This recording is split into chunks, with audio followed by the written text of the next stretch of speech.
Tapas Banerjee, Konkona, সংবুদ্ধ Sengupta, Arghya, Debanjan, Abhishek. Good evening, late good evening. Today is Saraswati Pujo. I hope you have observed the day in your own way. Today I will discuss INA treasure loot. INA treasure loot. Ajoy Ghosh, Amritendu, Debanjan. Treasure loot. Yes. Let me discuss it in a way, in a chronological way, how it has come to the public. Today, I will not discuss in the chronological order of the loot, but in the chronological order how this history of this loot has come to the public. The loot was there, but it was only known to the close circle in Delhi and in Calcutta. But public mind was not agitated, as because this was not a news in the media. It is a very sacred loot, where Nehru himself is the central character. I will discuss step by step. The first public came to know about it from a press conference and subsequently his questions in the parliament in 78 by Subramaniam Swamy. In 78. And here in the press conference, his allegations directly against Nehru is very strong. Very strong. What is the allegations? I have told it previously, now I am reading from a document sent from Delhi to our embassy in Tokyo after the press conference by Subramaniam Swamy in 1978. Let me read it. The document sent from Delhi to our Tokyo embassy is literally like this.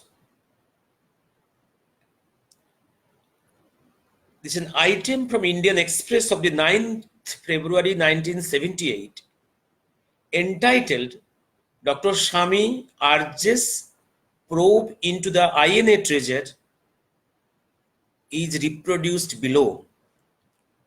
The Janata Party leader Dr. Subramaniam Swamy MP today demanded reopening of the inquiry into the death of Netaji Subhash Chandra Bose with a view to finding out what had happened to the treasure of the Indian National Army.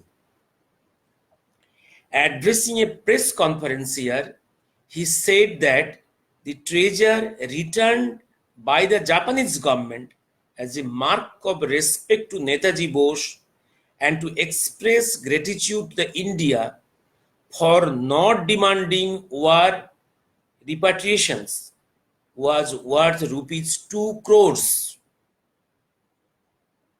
Then and now at present valuation it is 20 crores. According to the Swamy, the treasure constituted of gold and diamond ornaments donated to INA by Indians overseas. The treasure loaded in 2 trunks had been brought from Tokyo to the to the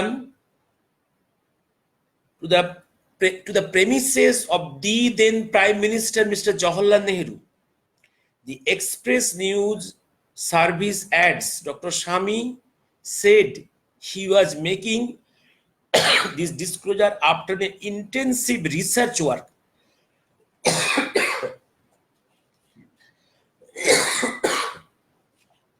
and would produce sorry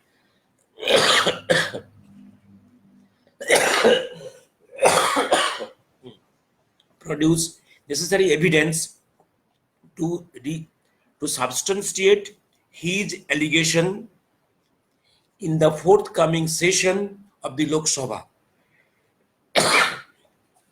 In the words of Dr. Shami, the drama is as such.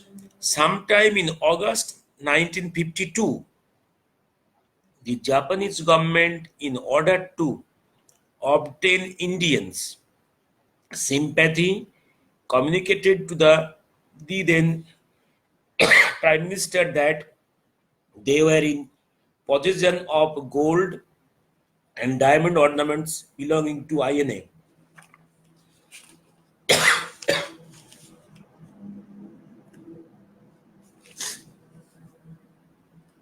And wanted to return to it as a respect to the memory of Netaji Bose. This message was conveyed to by the then Foreign Secretary Mr. R.K. Nehru. Jawaharlal Nehru then ordered an ICS officer, since retired, now living, who was on tour to USA to study agricultural extension program, to proceed to Tokyo for further studies, under inverted comma. Though puzzled, the officer obeyed. In November 1952, Jawaharlal Nehru sent a cipher cable to this officer through the Indian ambassador in Tokyo. That ambassador is now dead. According to Dr. Sami, the decoded telegram read as, under inverted comma, you should depart Tokyo directly to Delhi with 2 trunks sealed and handed over to you by the Indian ambassador at the airport. Upon arrival in Delhi, please bring those directly to my residence. Hand those over to me personally. Accordingly, the ICS officer left by a BOSC flight to Delhi with the trunks. The plane developed engine trouble at Hong Kong. At the airport, the officer contacted the Governor General of Hong Kong, who then made special security arrangements for the trunks. Later, the Governor General communicated to the British Foreign Office that under inverted comma, 2 mysterious sealed trunks from Japan were on the way to India. When the BOSC flight landed at Delhi airport, Mr. R.K. Nehru was waiting on the tarmac in his official car. As this officer alighted from the plane, Mr. Nehru, that is R.K. Nehru, accompanied him and demanded the custody of the trunks. The officer refused, showing him a copy of the cipher telegram that was secretly sent to him by Nehru himself. Yes. Without coming through the custom formalities, the officer was driven to Jawaharlal Nehru's Tinmurti residence. He was ushered into his private study where the Prime Minister was waiting on Nehru's order. I'm very sorry, my throat is coughing, very feverish. On Nehru's order, the trunk were opened. These contained gold and diamond ornaments, some of them charred with soot. Dr. Shami alleges that, according to his information, all these ornaments were subsequently melted in Allahabad and credited to Jawaharlal Nehru's personal account. A word of Subhas's treasure, no, not a single word of Subhas's treasure was heard again. According to him, during the emergency, while in London, remember, during emergency, Dr. Shami had to stay in USA and UK. According to him, during the emergency while in London, he had stumbled on some British government declassified cables which mentioned that a vast treasure of jewels and gold, diamond by overseas Indians, donated by overseas Indians to Netaji Bose, was untraceable or missing. Picking up the thread, he says he started the investigation. He thanks the editor of the organizer, Mr. K.R. Malkani, for his subsequent tips. Dr. Shami demanded the reopening of the inquiry into the death of Netaji Subhash Chandra Bose. Letter in this connection follows. This letter was sent to Tokyo Embassy from Delhi after this press conference so that the Tokyo Embassy can investigate and furnish the government of India furnish on this issue. Please keep note that when the 1978 in 1978 in India, any paper related to the INA treasure, INA or Netaji mystery, nothing was declassified. Whatever Dr. Shami has seen, he has seen in London during emergency time, that is 1975 to 77. And on that reading, here in India, after 78 in February, he made this press conference, remember. And subsequently, when I got the papers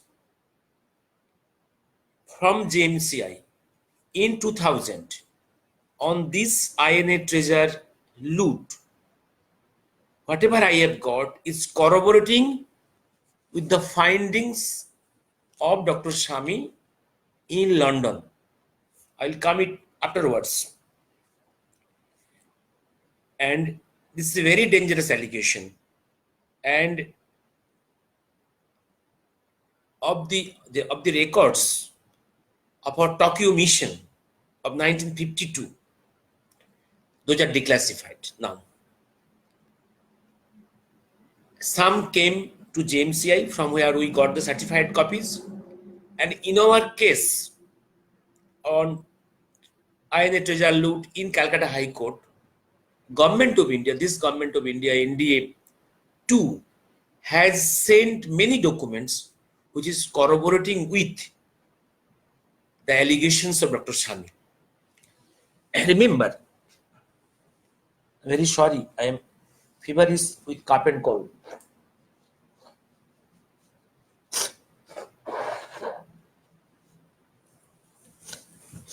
Please tolerate me.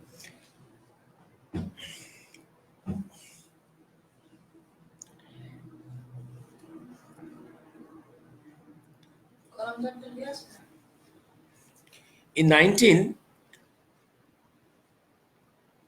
what we are seeing in the files of our foreign mission in Tokyo of 1950s. 1950s, yes, 1950s. Our foreign mission there in Tokyo from 1947. Those, our foreign mission is writing letters to Government of India here in Delhi when Nehru was the Prime Minister and Nehru was also the Foreign Minister. The writings is that the INA treasure is being looted in Tokyo by Rammurtis, and they want permission from Government of India to investigate into this issue. Nehru is not giving any permission, and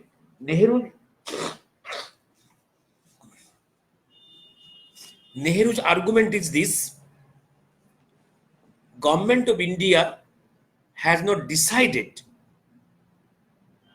whether to treat this treasure, INA treasure in Tokyo, as the property of the Government of India. That means Government of India, Nehru is hesitant to treat the INA treasure in Tokyo as the property of the Government of India. Okay. If that is so, on which ground in 1946, in March, when Nehru went to Malaysia and Singapore, and there he demanded from Mountbatten and high officers, and Nehru wrote himself, to hand over the property of the INA, including gold, to his personal account, so that Nehru can do good to the Indians in Southeast Asia. That was his demand.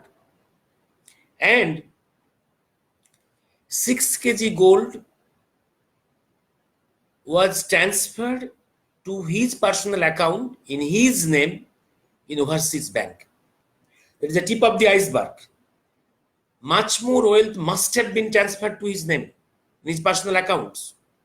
In which capacity? When in 1951, up to middle of 1950, he's telling that his Government of India is not in a position to accept the INA treasure as the property of the INA, a property of the Government of India. Then how in 1946, when in March Nehru went to meet Mountbatten in Singapore, how he demanded all the seized properties of the INA to be transferred to his name? And his argument was, with that wealth, he will help the helpless South Indians in Southeast Asia. That is the argument. That is in the files, one after another.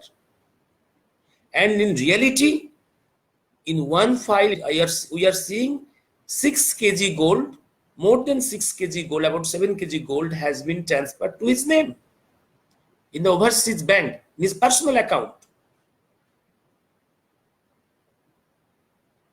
And how this Nehru, I will come to this Singapore chapter subsequently, how this Nehru, after the mysterious visit of Iyer to Tokyo in mid 1952, suddenly changed his opinion. And then after 52 middle, is ordering our foreign mission in Tokyo to take over the INA property from the hands of the Rammurti brothers. And then after 52, suddenly the INA property has become the property of the Government of India. How? Which logic?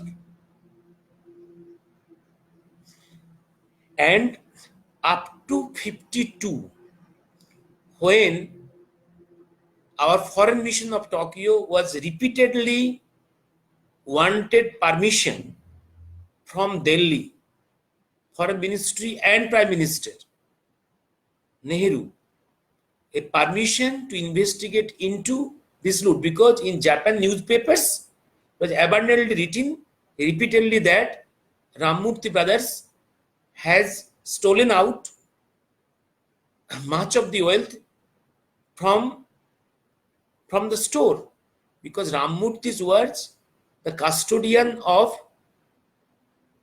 INA property in the INA bank in Tokyo. He is the custodians.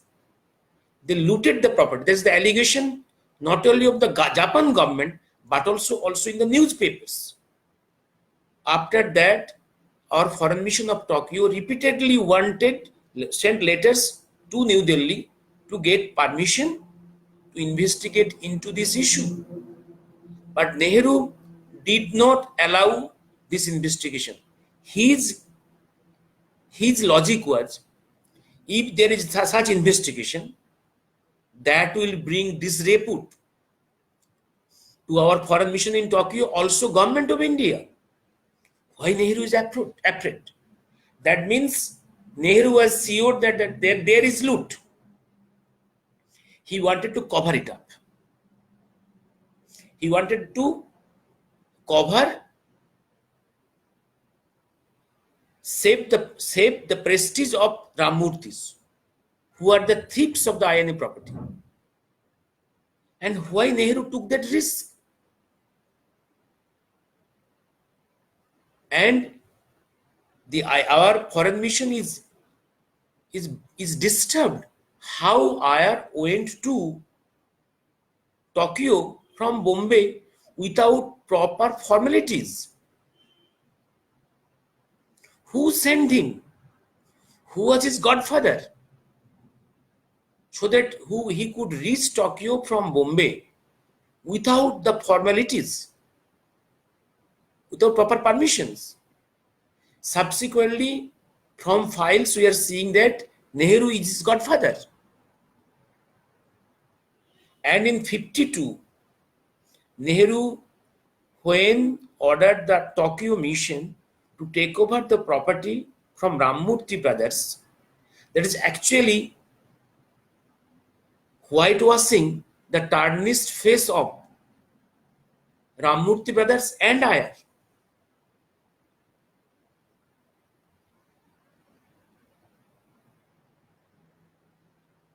And this IR is subsequently one of the presidents of Netaji Research Bureau in Calcutta.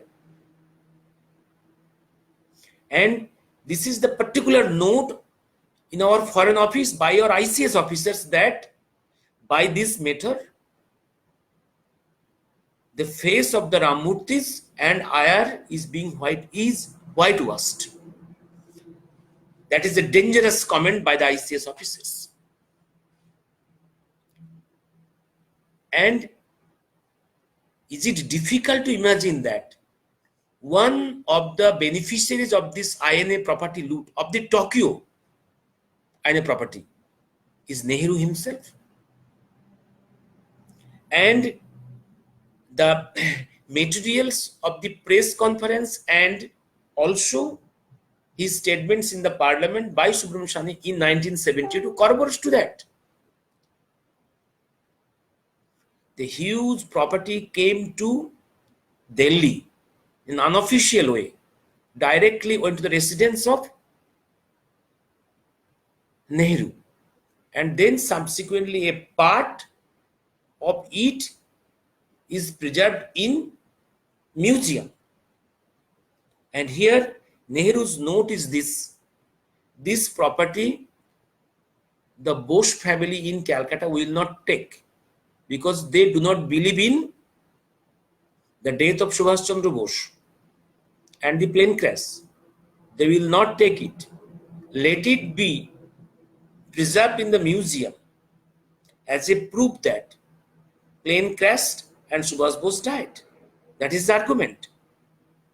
Because this wealth is supposed to be collected from the crashed area in Taiwan. That's the argument. And by that way, the Rammurtis and there are repeated allegations of our mission office by the ICS officers in Tokyo that Rammurtis has become very rich.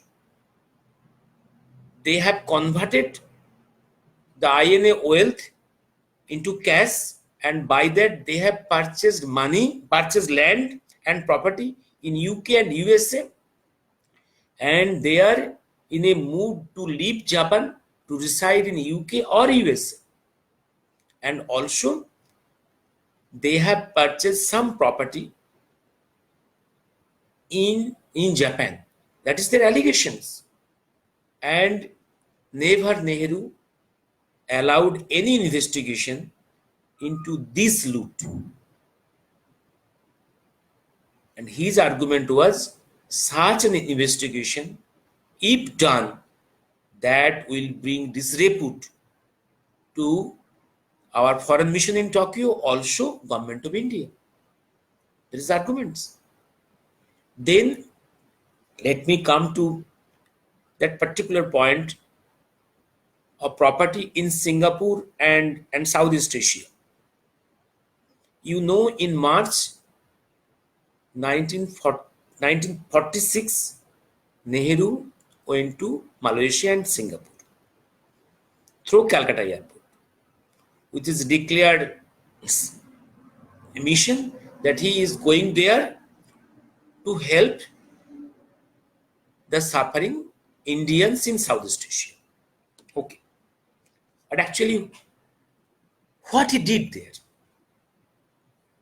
the official notes of 1946, British India government's notes, files, is now declassified.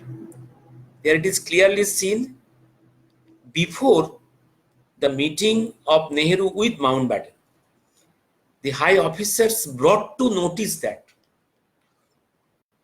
whatever wealth of the INA is seized by the British is not accounted, but of huge amount. Can you think of this? This came to notice and being mentioned just before the meeting of Mountbatten with Nehru. And after that, there are letters in the file written by Nehru to Mountbatten and high officers, particularly the custodian of the enemy property, custodian, Mr. Hone, some major general, General Hone, writing that let this property be handed over to his personal account so that he can, with that property, he can help the suffering Indians in Southeast Asia. In which capacity he wrote these letters? At that time in 46 March, was he in an official position of government of India?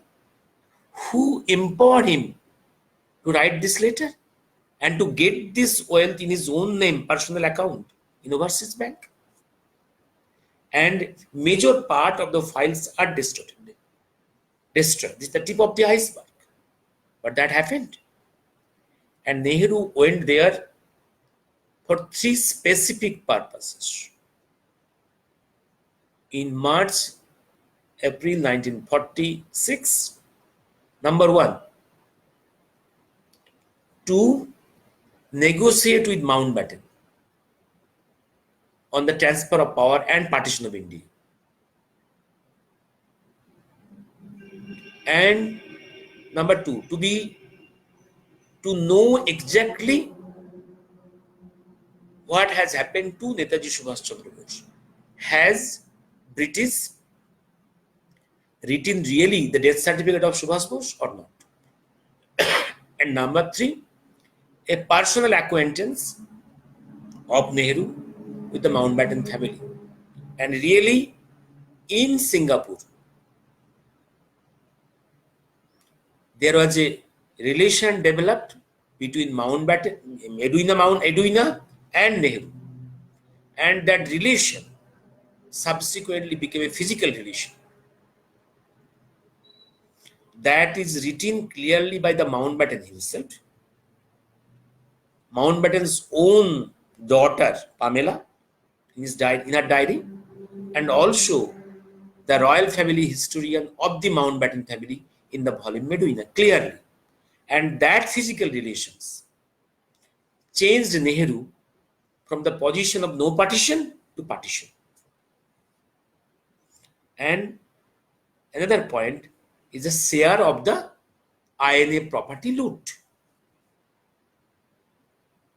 This is the financial benefit of Nehru.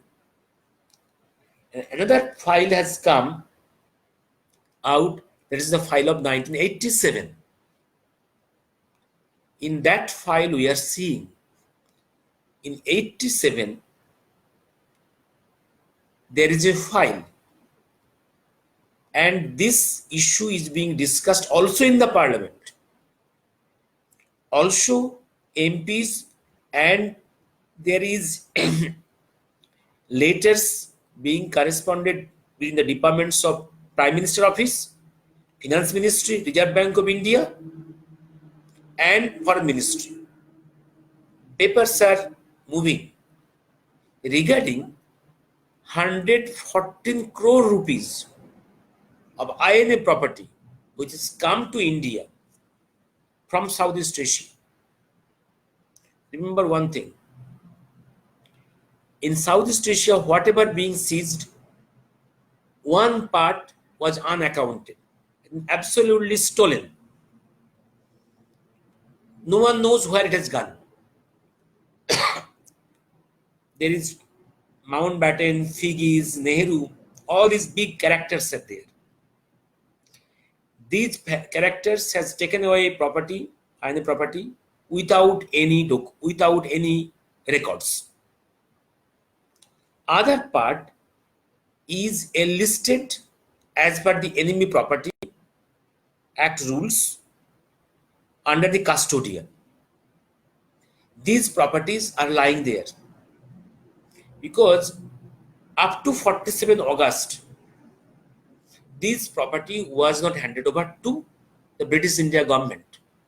Had that been, then there was a chance of division between this property to Pakistan and India.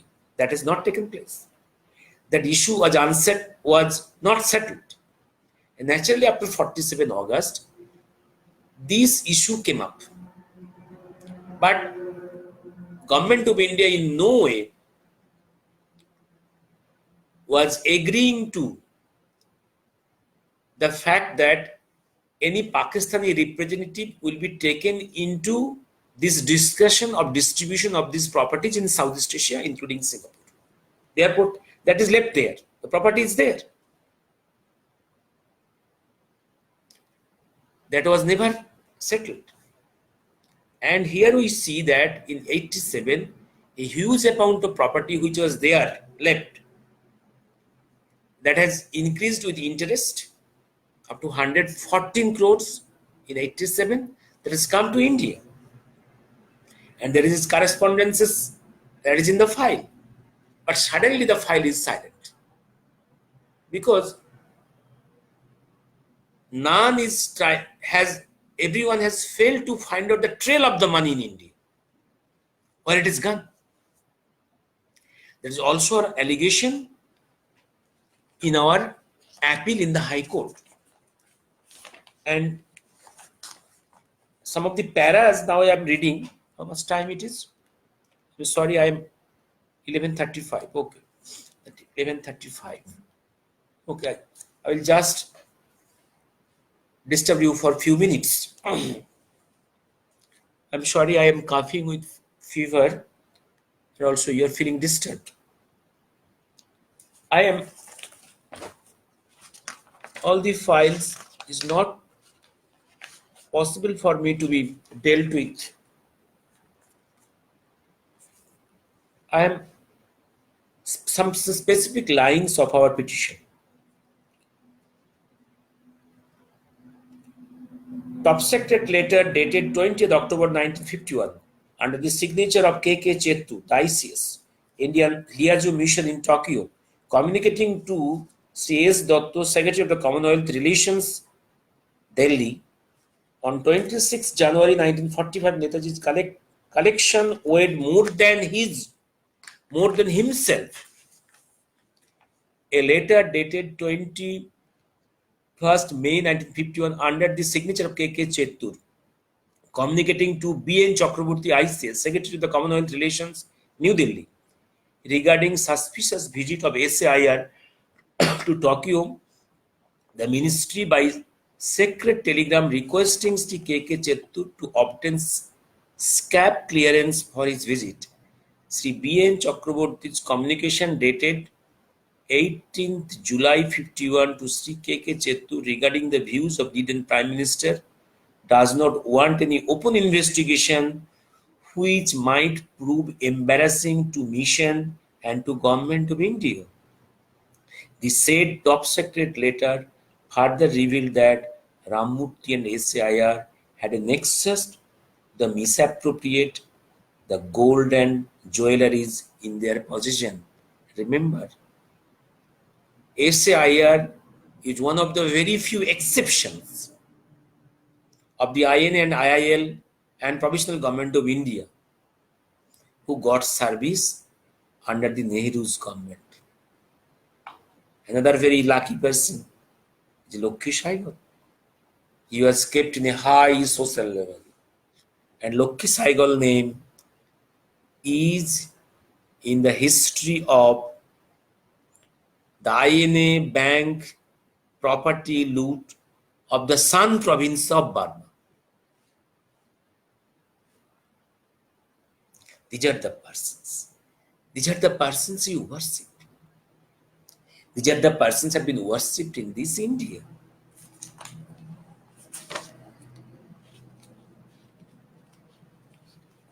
Another.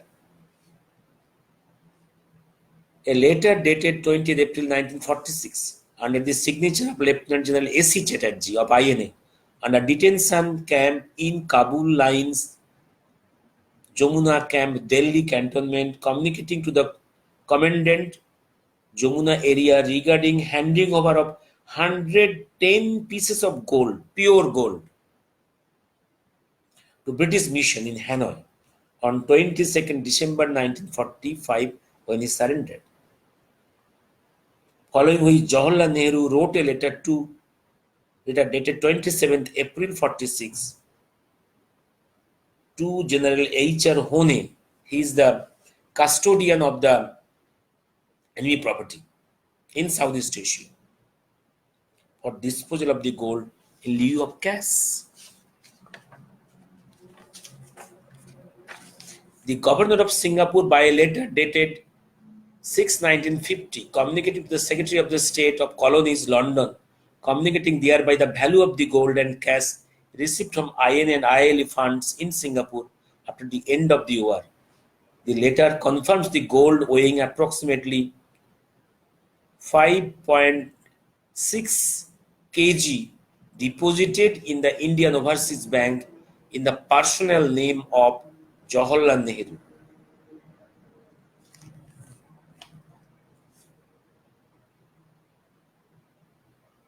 Clear? This is the tip of the iceberg. The INA property has been looted, but there is no investigation. Even when the ICS officers wanted investigation could not be started because there are objections from Nehru himself. Why these objections? And number two, when Nehru himself has taken a part of the property in his own personal account in 1946, what is the argument?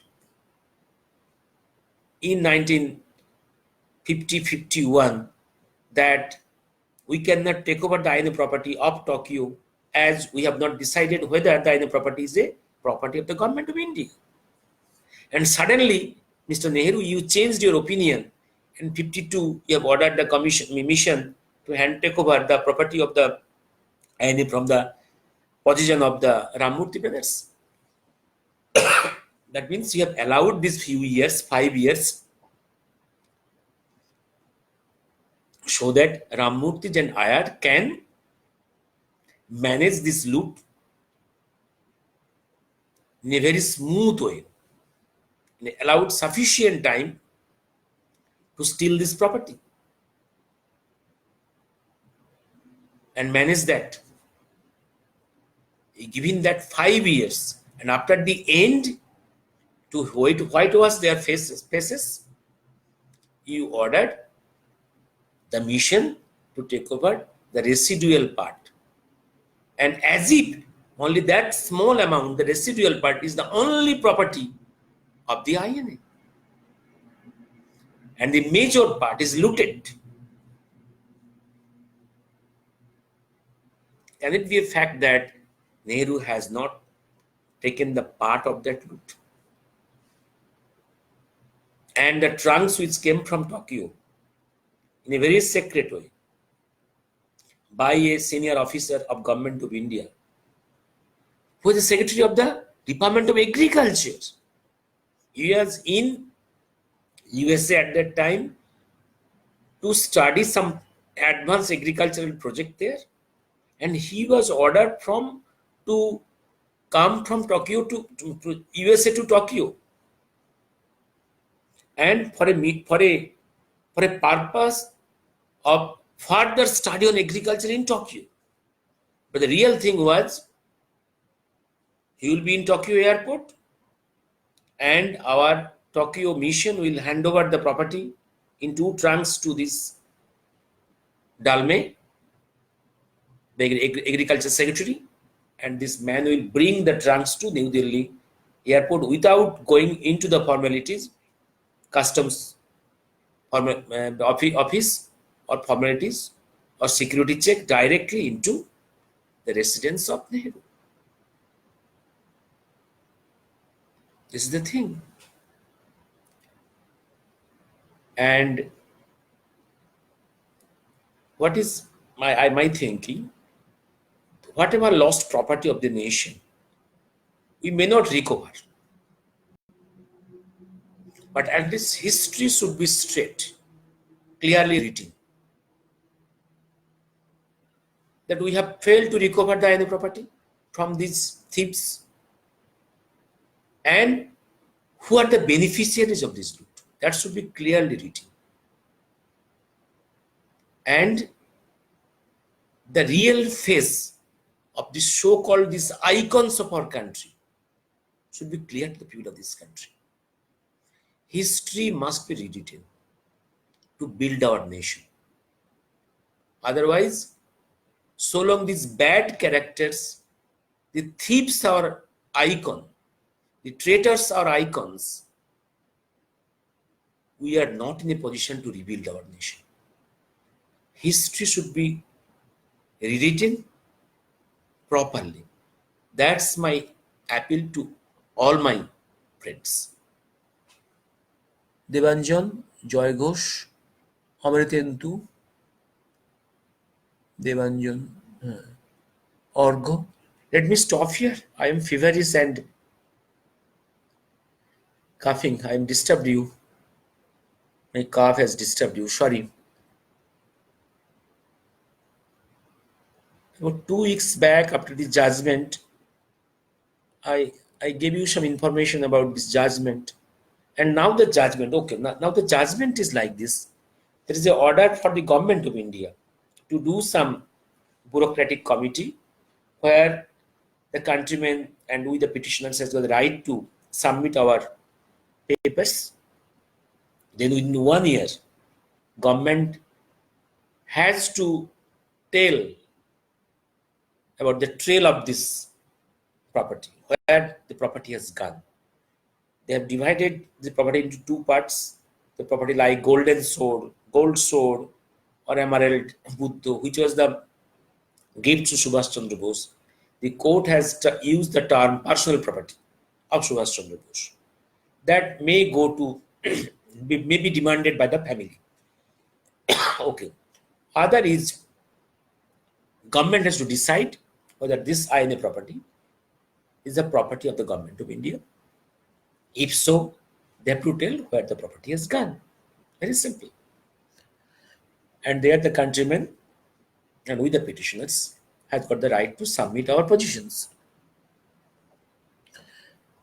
I'm coughing. Sorry, when I'll be physically okay, I will tell something more in details and next time in Bengali.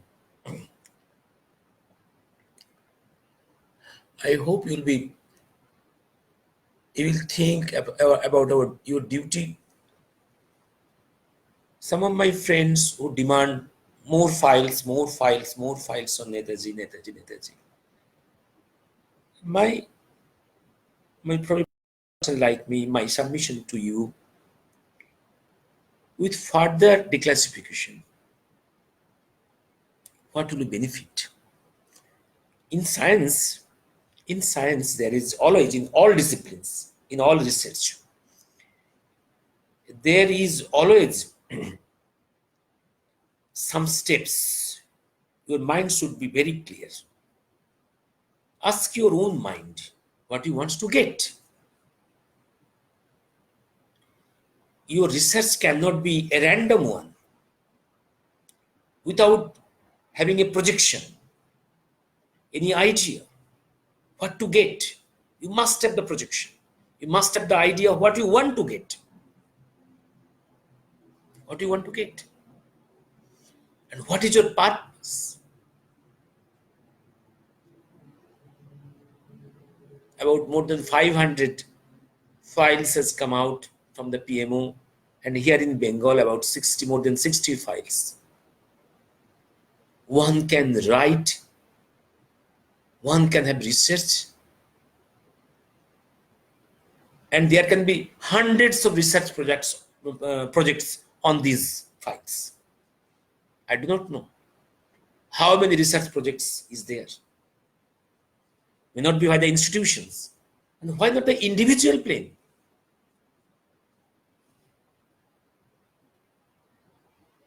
Only demanding files, files, files, and doing nothing. Are these these files in the INA property not important? I am not telling another very important issue. There is a file. I have told you. In that file, you will get at least 5 different faces of Emily Senkel. Absolutely 3 different faces. 3 different persons.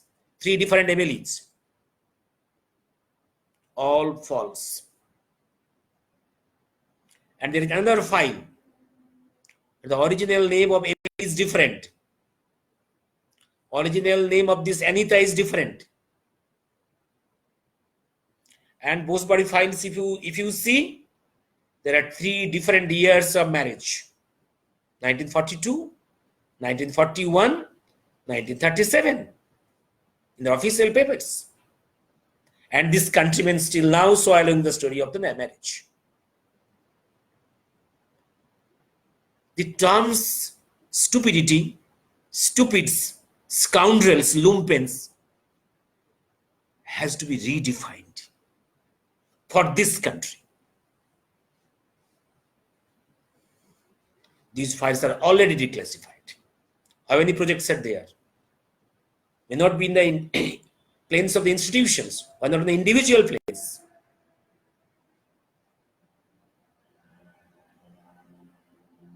And we are demanding more files, more files, more files.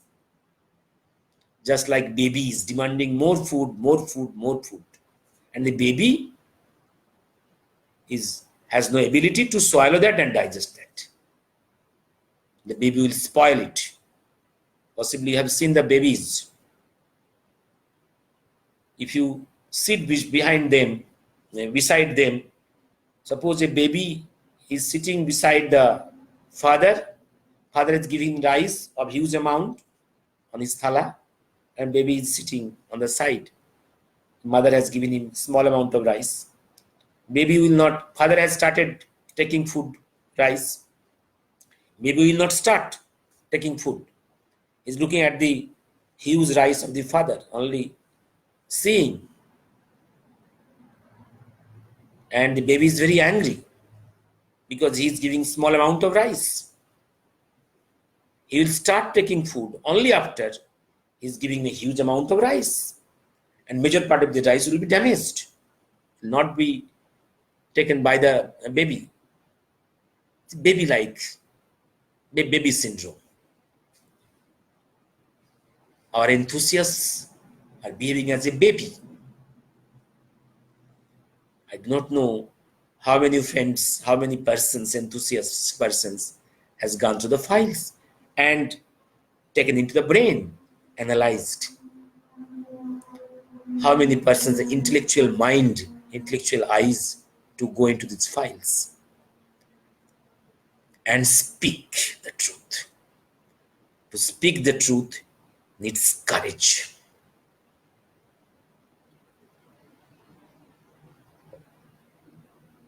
It's courage. It's time, intellectual mind, courage. Netaji Chorcha is not a business for money. If you want money, you need to make the story spicy. Spicy. Very sorry. Thank you. Tolerate me. Thank you. Good night.